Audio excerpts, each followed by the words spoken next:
Ինչ եք կարծում, ես ինչպիսի ղեկավար է պետք, ուժեղ, բարի, հոգատար, ժողովրդի հոգսերով ապրող։ Իհարկե ժողովրդի խոսքով ապրող։ Ուժեղ եւ ազգայնական, գլխավոր ազգայնական։ Ղեկավարը պիտի նորմալ լինի, ղեկավարը պիտի հարգանքին լինի,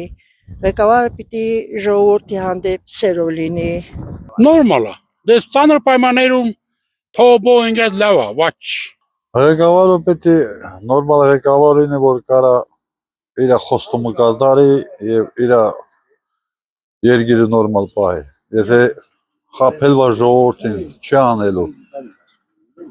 ճիշտ ենքինի, որ вообще չլինի։ Բարձրագույնները ձրի լինի, 4 երեխա ունեք սաղին վարձեք տամ համալսարանում սովորելիս։ Դե եկ ապրի գյուղումը, կարում ես ապրի, ես ավտանը։ Մենք ուզում ենք լավ ղեկավար լինի։ Որ հասկանա, ասենք, իրողությունը որն է, որ գյուղացուն ասենք տեղտա գյուղացին էլ ապրի։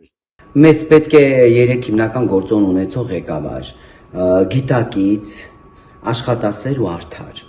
Մեզ պետք է ամուր, ուժեղ ղեկավար, որպեսզի կարողանա մեր տնտեսությունը, մեր անվտանգությունը, այդ ամեն ինչը երաշխավորի ու բարելավի մեր կյանքը։